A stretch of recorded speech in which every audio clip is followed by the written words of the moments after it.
गोवर्धन पूजा एक बहुत ही खुशी और भक्ति वाला हिंदू त्योहार है जो हर साल बड़ी धूमधाम और श्रद्धा के साथ मनाया जाता है। इस दिन लोग अपने घरों और मंदिरों को सजाते हैं और विशेष पूजा अर्चना करते हैं, जो पूरे भारत में बड़े उत्साह से मनाया जाता है। इस त्योहार के दौरान लोग एक दूसरे को मिठाइयाँ और उपहार देते हैं और सामूहिक भोज का आयोजन करते हैं। ये दिवाली के अगले दिन आता है, जो रोशनी का त्योहार है। दिवाली की जगमगाहट और खुशियों के बाद गोवर्धन पूजा एक और महत्वपूर्ण अवसर है जो लोगों को एकजुट करता है। इस त्योहार का बहुत बड़ा धार्मिक महत्व है क्योंकि यह भगवान कृष्ण की भक्ति और उनके अद्भुत कार्यों को याद करता है, जो डर पर विश्वास की जीत और प्रकृति का सम्मान करने के महत्व को दर्शाता है। इस दिन लोग गोवर्धन पर्वत की पूजा करते हैं और भगवान कृष्ण की महिमा का गुणगान करते हैं। गोवर्धन पूजा का मुख्य कारण है गोवर्धन पर्वत की पूजा करना, जो भगवान कृष्ण के जीवन से जुड़ा हुआ है, जो भारत में उत्तर प्रदेश के वृंदावन के पास एक पवित्र स्थान है। यहाँ हर साल हजारों श्रद्धालु आते हैं और गोवर्धन पर्वत की परिक्रमा करते हैं। ये त्योहार भगवान कृष्ण के उस महान कार्य को याद करता है जब उन्होंने इंद्रदेव के क्रोध से वृंदावन के लोगों को बचाने के लिए अपनी छोटी उंगली पर गोवर्धन पर्वत को उठा लिया था। इस अद्भुत घटना ने लोगों को यह सिखाया कि भगवान हमेशा अपने भक्तों की रक्षा करते हैं और उन्हें हर संकट से बचाते हैं। गोवर्धन पूजा के माध्यम से हम भगवान कृष्ण की भक्ति और उनके अद्वितीय कार्यों को याद करते हैं और यह त्योहार हमें एकता, प्रेम और श्रद्धा का संदेश देता है। गोवर्धन पूजा की कहानी हिंदू पुराणों से जुड़ी हुई है।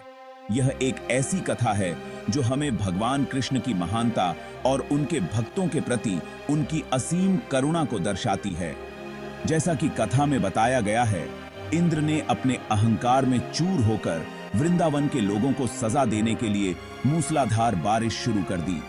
इंद्र, जो देवताओं के राजा और वर्षा के देवता माने जाते हैं, ने सोचा कि वृंदावन के लोग उनकी पूजा छोड़कर कृष्ण की पूजा करने लगे हैं, इसलिए उन्हें दंडित करना चाहिए, क्योंकि उन्होंने इंद्र को छोड़कर कृष्ण की पूजा शुरू कर दी थी।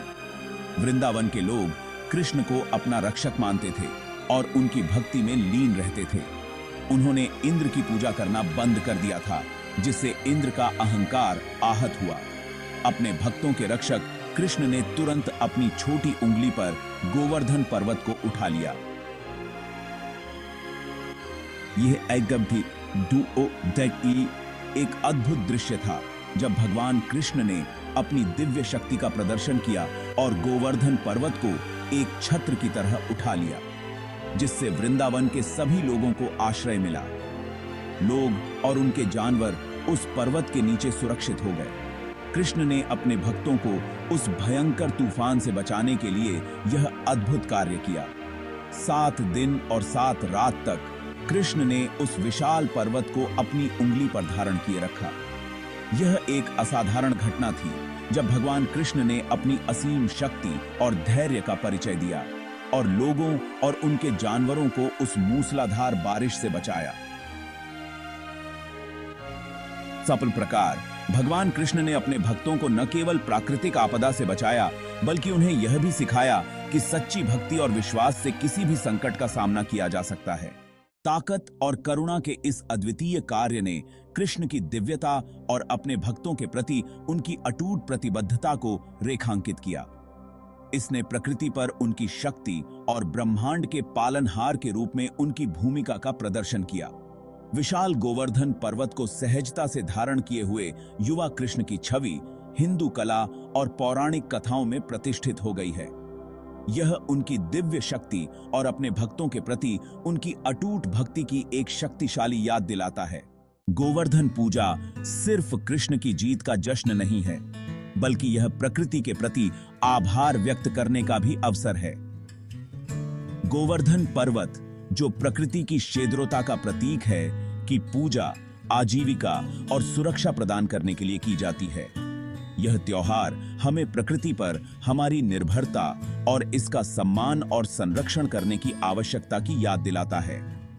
यह पर्यावरण के साथ सामंजस्य बिठाकर रहने के महत्व पर जोर देता है, सभी जीवों की परस्पर संबद्धता को पहचानता है। अनुष्ठान और श्रद्धा। गोवर्धन पूजा कैसे संपन्न होती है? इस दिन भक्त गोबर या मिट्टी से गोवर्धन पर्वत की आकृति बनाते हैं, जो इसकी पवित्रता का प्रतीक है। वे समृद्धि और खुशहाली के लिए आशीर्वाद मांगते हुए प्रार्थना करते हैं, दीपक जलाते हैं और लघु पर्वत पर भोजन चढ़ाते हैं। इस शुभ अवसर को मनाने के लिए लोग एकत्रित होते हैं तो पूरा वातावरण भक्ति और खुशी से भर जाता है। हवा में भगवान कृष्ण को समर्पित भजन और मंत्र गूंजते हैं, जो वृंदावन के लोगों को बचाने के उनके गौरवशाली कार्य की कहानी सुनाते हैं। कृष्ण को प्रसाद के रूप में अन्नकूट नामक एक भव्य भोज तैयार किया जाता है, जिसका अर्थ है भोजन का पहाड़। इस दावत में आम तौर पर 56 अलग-अलग व्यंजन शामिल होते हैं, जो प्रकृति की उदारता और विविधता का प्रतिनिधित्व करते हैं। पूजा के बाद यह भोज परिवार और दोस्तों के बीच बांटा जाता है, जिससे सामुदायिक बंधन मजबूत होते हैं और त्योहार की खुशी फैलती है। गोवर्धन पर्वत, एक देवता के रूप में पर्वत। गोवर्धन पर्वत को स्वयं पवित्र माना जाता है और इसकी पूजा एक देवता के रूप में की जाती है। भक्त पहाड़ी की परिक्रमा करते हैं, एक प्रथा जिसे परिक्रमा के रूप में जाना जाता है, सम्मान के प्रतीक के रूप में और आशीर्वाद लेने के लिए। भक्ति का यह कार्य प्रकृति में निहित पवित्रता की पहचान और ईश्वर को उसके सभी रूपों में सम्मानित करने के महत्व को दर्शाता है। पूरे भारत में गोवर्धन पूजा एक सामान्य विषय पर क्षेत्रीय विविधताएं, जबकि गोवर्धन पूजा का मूल सार समान रहता है। भारत के विभिन्न क्षेत्रों में समारोह अलग अलग होते हैं।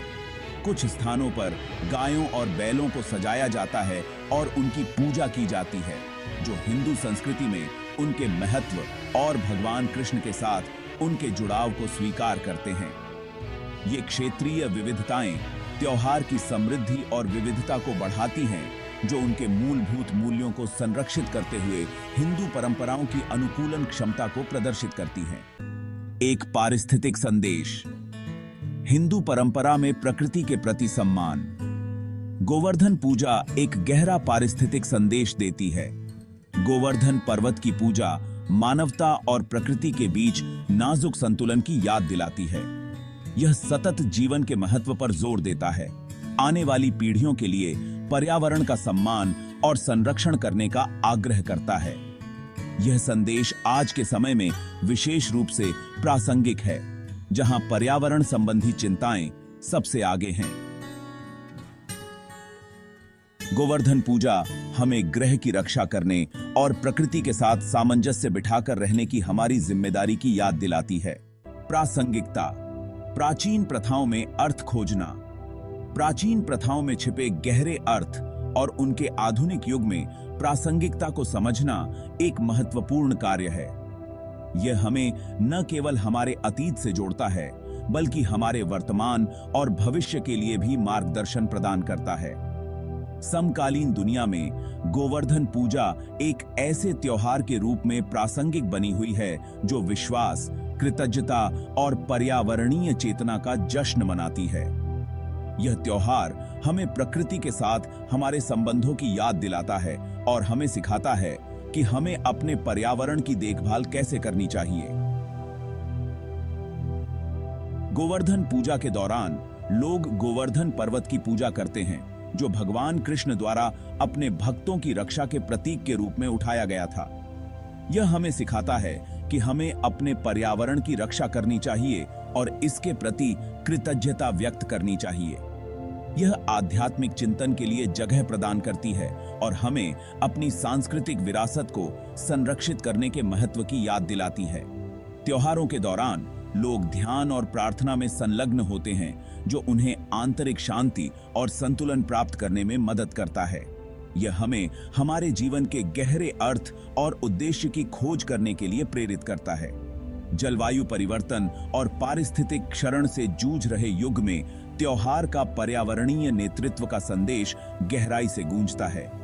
गोवर्धन पूजा जैसे त्योहार हमें पर्यावरणीय जागरूकता और स्थिरता के महत्व की याद दिलाते हैं। इन त्योहारों के दौरान लोग पेड़ लगाते हैं और पर्यावरण के अनुकूल प्रथाओं को अपनाते हैं, जो हमारे ग्रह की रक्षा के लिए आवश्यक हैं। इन प्राचीन परंपराओं को समझकर और उनका जश्न मनाकर हम आधुनिक दुनिया में सार्थक और जिम्मेदार जीवन जीने के लिए बहुमूल्य सबक ले सकते हैं।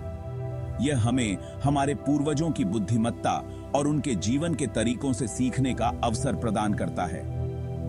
इन त्योहारों के माध्यम से हम अपने परिवारों और समुदायों के साथ गहरे संबंध बना सकते हैं और एकजुटता और सहयोग की भावना को बढ़ावा दे सकते हैं। इस प्रकार प्राचीन प्रथाओं का अध्ययन और उनका पालन करना न केवल हमारे व्यक्तिगत विकास के लिए महत्वपूर्ण है, बल्कि यह हमारे समाज और पर्यावरण के लिए भी लाभकारी है।